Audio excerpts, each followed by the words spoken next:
Okay, attempt number 3 for chapter 5 of the Odyssey. Read aloud. The Cyclops.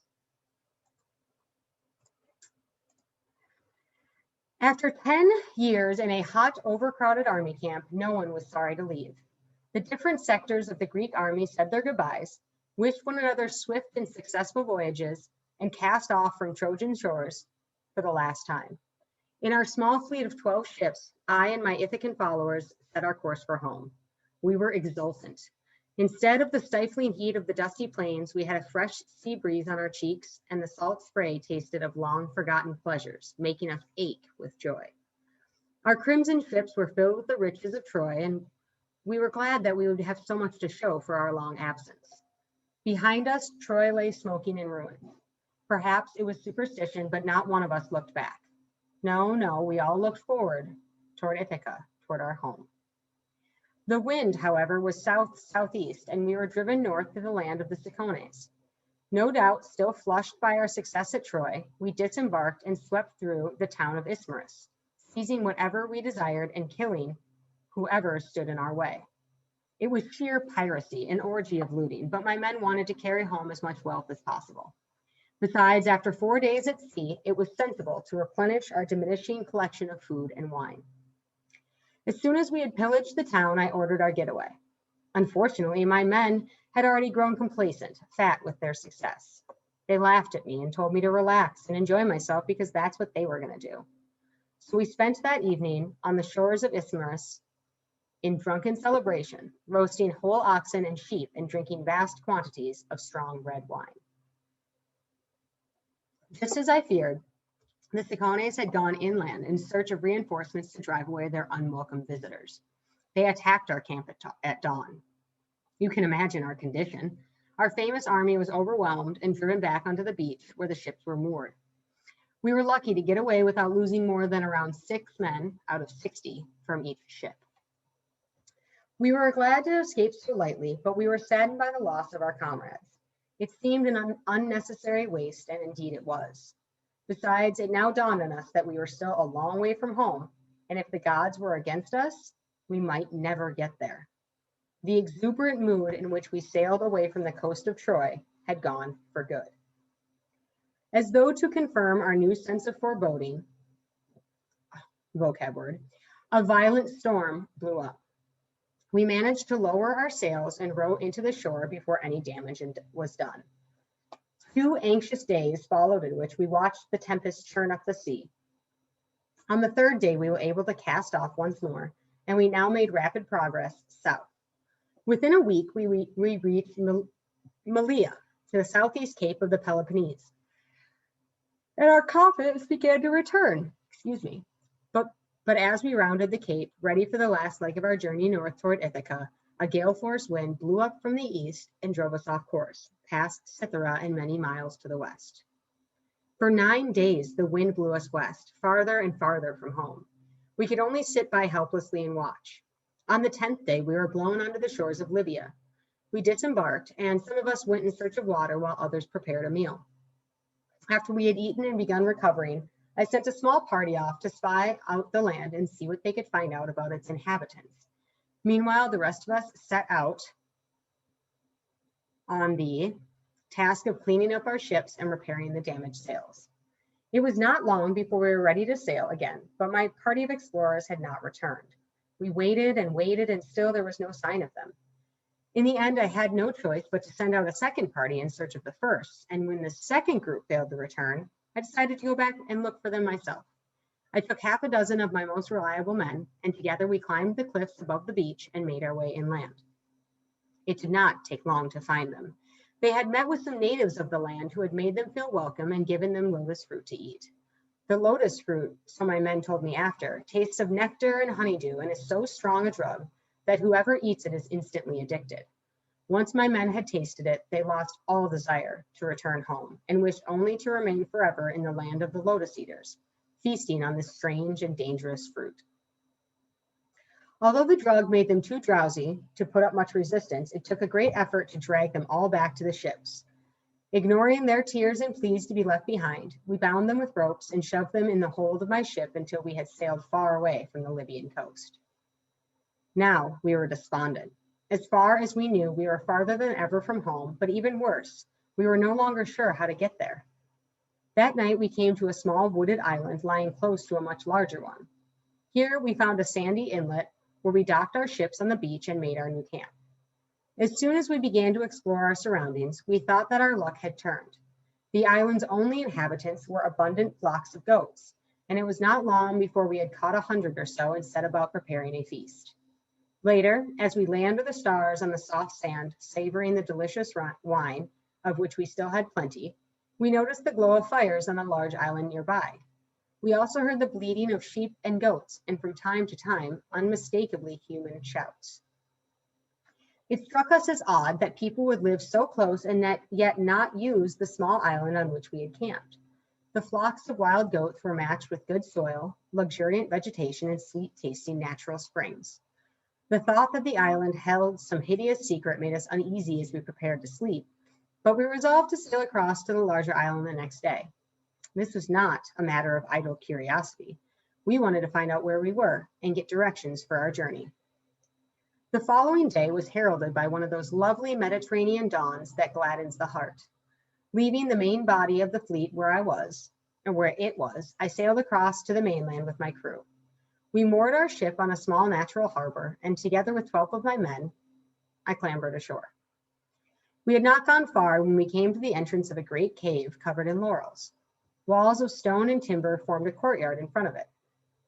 Getting no response to our cries of greeting, we decided to investigate the cave ourselves.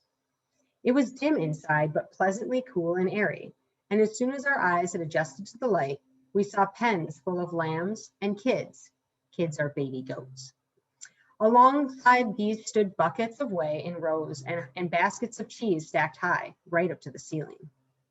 Whoever lives here must be a giant, I joked as I looked around. Anyone else would need a ladder to get to the top of these stacks, and there's no ladder here. My men were all for taking as much cheese, lambs, and kids as we could and making our escape before the owner returned. I was outraged. We are not mean, sneaking burglars, but men of honor, I exclaimed. Besides, unless we wait for the owner, how do we find out where we are? This shamed them into silence. We lit a fire and helped ourselves to some of the excellent cheese while we waited. We did not have to wait long. As soon as we saw the owner, I realized it had been a terrible mistake to stay. He was not merely a giant. He was a colossus with an ugly, savage face and a single, huge eye planted right in the middle of his forehead. He penned up his rams and billy goats in the courtyard and drove his ewes and milking goats inside. When he had sealed up the entrance to the cave with an enormous boulder that 20 strong men could not have budged, he began milking his flocks, and curdling some of the milk to make cheese. Once he had finished, he rekindled the fire, ready to eat his supper and settle down for the night. All this time we had cowered in the shadows, hoping by some miracle to escape his notice.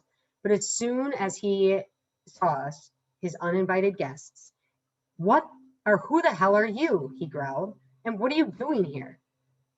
We were terrified, and I had to make a huge effort to sound calm as I replied, we are Greeks lost at sea on our return from Troy. We come to you in the hope that you'll help us find our way. And in the name of mighty Zeus, patron of all guests and suppliants, we ask you to show us your hospitality. The giant bared his foul teeth and laughed in my face.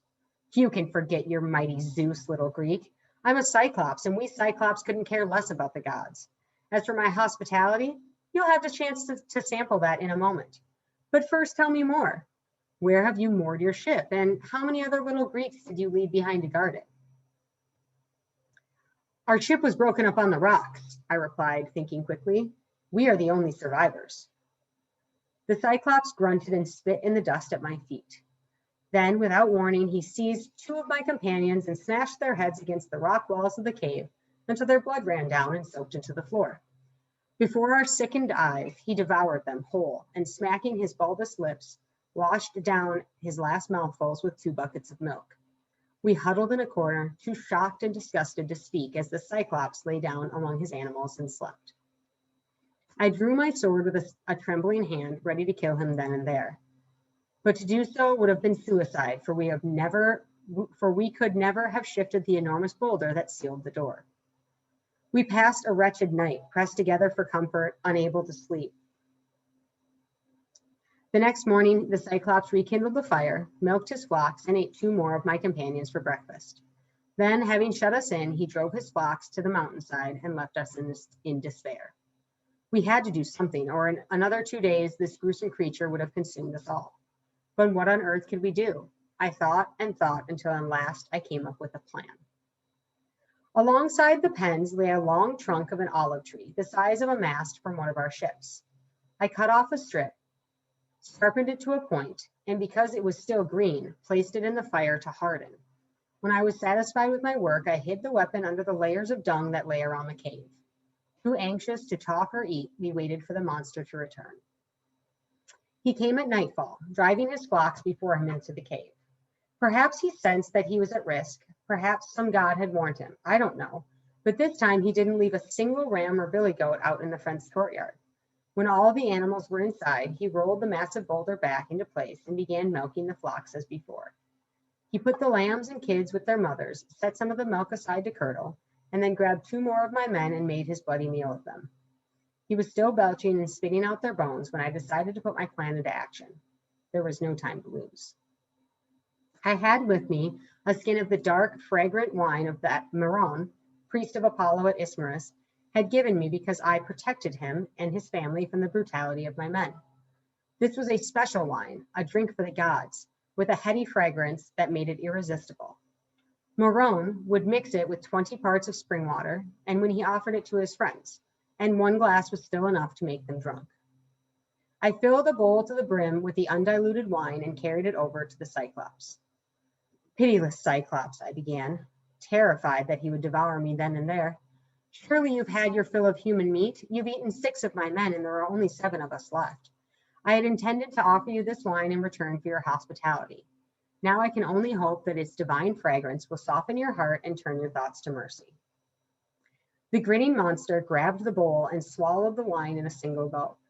He belched noisily and demanded another, which he drank like the first. His grin slackened, and he belched again and smacked his fleshy lips and rubbed his vast stomach. Well, little Greek, you've managed to surprise me. We Cyclops make good wine, but this is in a different class. Give me some more and tell me your name. In return for your excellent wine, I'm going to do a special favor for you. The Cyclops let out an evil chuckle. He slapped his sides and roared with laughter so that the cave echoed and the flocks shifted uneasily in their pens. The wine was having its effect. The Cyclops drank 3 more bowls in quick succession. His grin became a drunken leer, and when he spoke again, he slurred his words. Come on then, little Greek. I asked you your name. Out with it. No need to be shy. To humor the monster, I tried to sound as meek as possible, which under the circumstances was only too easy. Mighty Cyclops, my name is No Man. Now I beg you to grant me the favor you promised me. Well, No Man, this is what I'm going to do. I'll put you at the bottom of the menu and eat all your friends first. That way you'll be able to enjoy my hospitality a little longer. And with a final belch and a braying laugh, the monster slumped into a drunken stupor and began snoring. Immediately, I pulled the wooden stake from the hiding place and thrust it into the embers of the fire. Within minutes, it was glowing red hot. Trembling with fear, we carried it over to where the sleeping giant lay flat on his back and raised it above his head. I gave the word, now, and my men drove the stake down into the monster's single eye while I hung from the top to add more force. There was a loud hiss as the burning wood pierced the watery membrane. The eye steamed for a moment and then blood gushed out. The Cyclops awoke with a hideous scream and we immediately scattered out of his reach. He wrenched the stake from his eye and hurled it against the wall. In the dim light of the cave, I could see that his eyeball was burned right out. The Cyclops would never see again. The cave echoed with his roars of pain and anger, and his flocks cowered in their pens as he crashed blindly about, searching for us. Terrified like the animals, we huddled together among them until he gave up the search. Then he called out to his fellow Cyclops across the island. They came rushing to the cave. Polyphemus, they shouted when they had gathered around the entrance. What on earth is the matter? Had someone attacked you or stolen your flocks that you wake the whole island at this time of night? No man has attacked me, the Cyclops shouted back. No man is hiding in my cave. If there's no one there, then you must be having nightmares, replied the other Cyclops impatiently.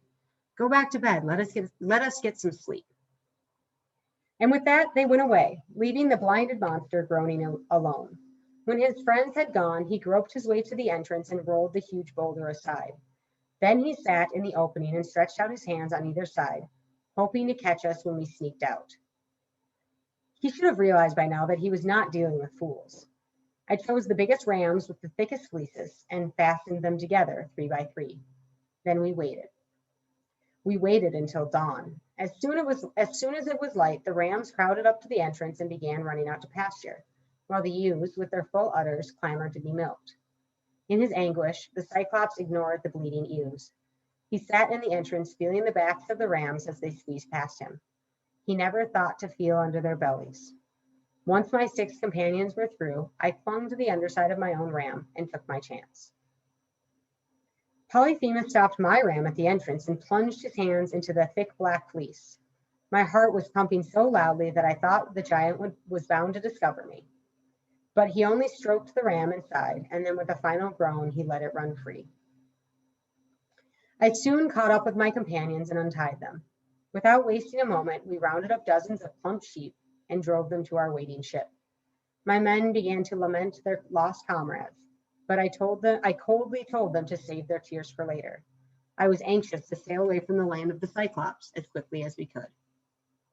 Once we were clear of the shore, I called out to the monster, determined to torment him. Polyphemus, your cruel hospitality has been rewarded. Perhaps now you'll learn to respect both gods and man. The Cyclops, who was stumbling blindly around the hillside, turned angrily to the sea when he heard my voice. He tore an enormous rock from the top of the cliffs and hurled it toward us. It narrowly missed our prow and threw up a great wave, washing our ship back toward the beach. I pushed us out of the shallows with a long pole, and while my men rowed furiously to carry us out of the monster's rage. When we were twice as far from the shore as before, I turned back to face the Cyclops. My men tried to dissuade me, but I was still bitterly angry and cried out again. Polyphemus, last night you asked me my name, and I told you it was no man. You were stupid enough to believe me. Now I want you to know that it wasn't no man who blinded you, but Odysseus, son of Laertes, the destroyer of Troy. The Cyclops buried his head in his hands and shook it slowly from side to side. Now I understand, he groaned. This was all foretold many years ago, but I never suspected that Odysseus would turn out to be a puny little wretch like you. I should have killed you when I had the chance. Now I must pray to my father, Lord Poseidon, god of the sea, to heal my injured eye. I laughed at the stricken giant. Your prayers will go unanswered, Polyphemus. Not even Zeus himself could restore your sight. You're blind for life.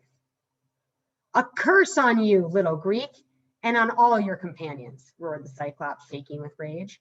Hear me, my father, Poseidon the earth shaker, and grant your son his heartfelt prayer.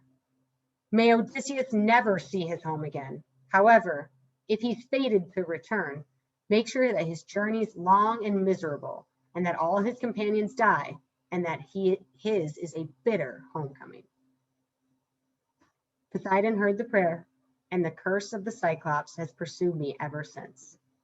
When he cursed us, the monster hurled another huge rock toward us, but now we were out of range and it fell harmlessly behind us. The wave carried us away from the shore and out of danger. Polyphemus and his fellow Cyclops could not follow us because they had no ships. We had been safe on the smaller island after all. We soon reached the beach where we had left the main fleet 2 days before. There we mourned our dead companions, and I slaughtered the largest ram to make a special offering to Zeus. It turned out to be a wasted sacrifice. After we made a great feast of the sheep that we had stolen from the Cyclops and drank to the memory of our lost comrades. That night we slept where we lay on the beach, and when dawn came, we pushed out to sea once more. And that's chapter 5, the Cyclops.